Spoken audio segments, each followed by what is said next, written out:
Hey guys, it's time to set up our brand new bullet journals for 2021. And I think I'm speaking for a lot of us when I say that this year, 2020, has felt like both just a week long and like 45 years long at the same time.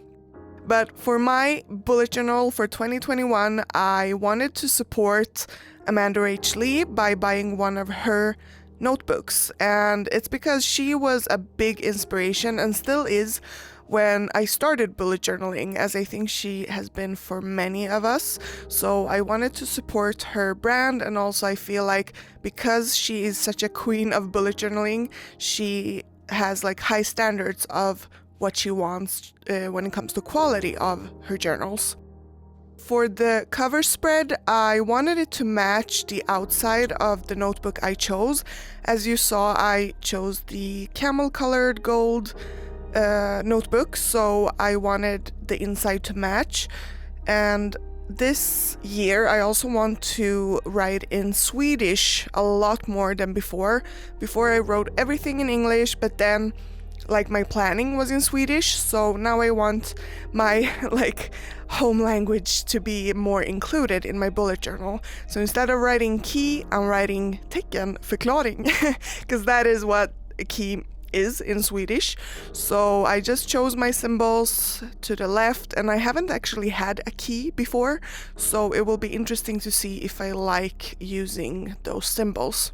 And on the right side, I'm of course writing 2021, and on the cover of the notebook there is I think 2 little flower doodles, so I got inspired by that and used both the lavender design and some other flowers that I drew, and just made a little bouquet around 2021. And I'm coloring in the numbers in black, and then I'm using a brownie camel color in 2 different shades and a gold gel pen to fill in all the leaves and details and just everything in this setup.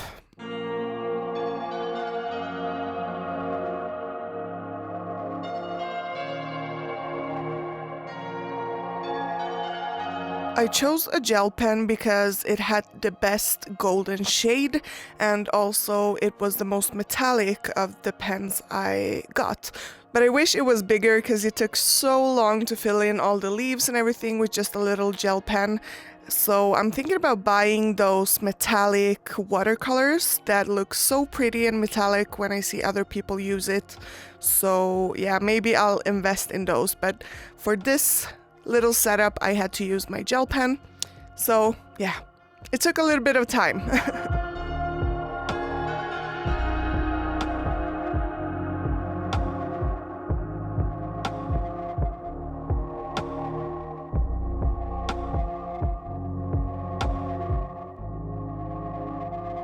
And then for the cover spread also, I wanted to make this 2021 page like a Dutch door, so I'm just cutting around the edges on the right side.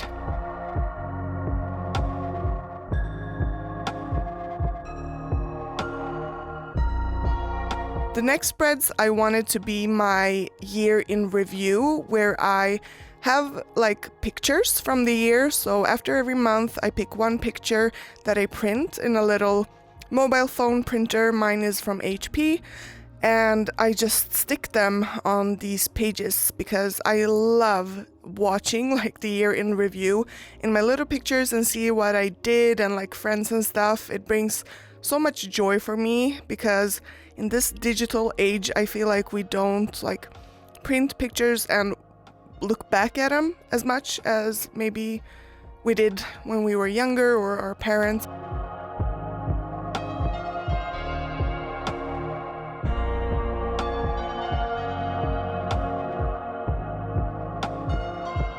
Then it's time for the future log. I really think that I need this spread in my bullet journal because, as you know, you usually draw 1 month at a time, and then it's easy to forget stuff, or you will forget stuff if you don't write it down somewhere, if it's a date that's longer ahead. So this year I actually divided the whole year in two. So I have 6 months on one spread and then 6 months on another spread, because mine got full so fast when I had all the months on one spread.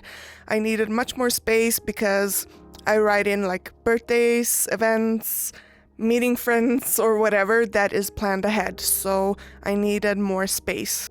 I think this will help the spreads not look as cluttered as they have done before, so yeah, I will have to review it when this year is over and see if I will continue to have 2 different spreads for the whole year when it comes to my future log. On the next spread, I'm doing a mood and period tracker for the whole year. I actually introduced this during 2020 in my bullet journal, and I really liked having it because then I can see how my mood has been throughout the year. I've been struggling with depression for a couple of years, and actually, instead of this bringing me down, I feel like it brings me up, because then I see black on white that I've actually had more good days than I can remember, because those bad days tend to take over and you think it's all just dark. I'm just being real here. But when I see it black on white, I can see that I've actually had more good days than I've thought. So that like cheers me up and yeah, just gives me inspiration, I guess, and makes me feel good. But then on the right side, I'm doing a YouTube growth tracker, which I haven't had before. I have it on in every monthly setup, just writing how many I have. But here I have set goals: 10,000, 15, 20, and 25. A goal of mine has been to reach 10,000 subscribers for a really long time, but I never seem to get there. So I feel like this will motivate me even more. And when I hit 10,000, I think it will be easier to hit 15, 20, and eventually 25, which is a big goal of mine. Then here I'm having my little grid space page, and I didn't actually use this much in my 2020 bullet journal, but I want to include it because I drew it up a little different this time, so I think it will be more helpful for me. I think that you have to plan out what you use the most and then draw your grid space page the way you will probably use it.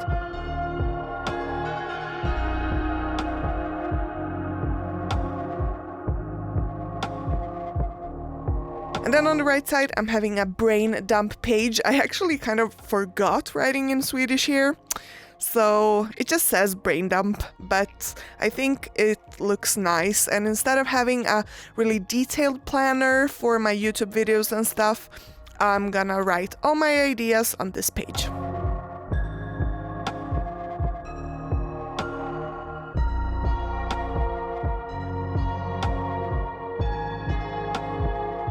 This is how my 2021 bullet journal setup is looking like, and I'm really happy with the result. I love that it's so sleek but still has nice details with the flowers and the gold gel pen, and that it matches the outside of the notebook so well. So I'm really excited to fill all this in and to start a new year, because 2020 has been a rough one.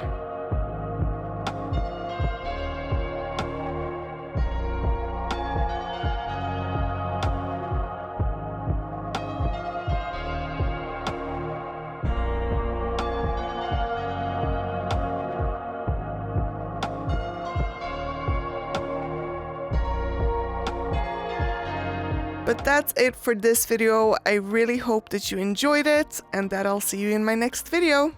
Bye!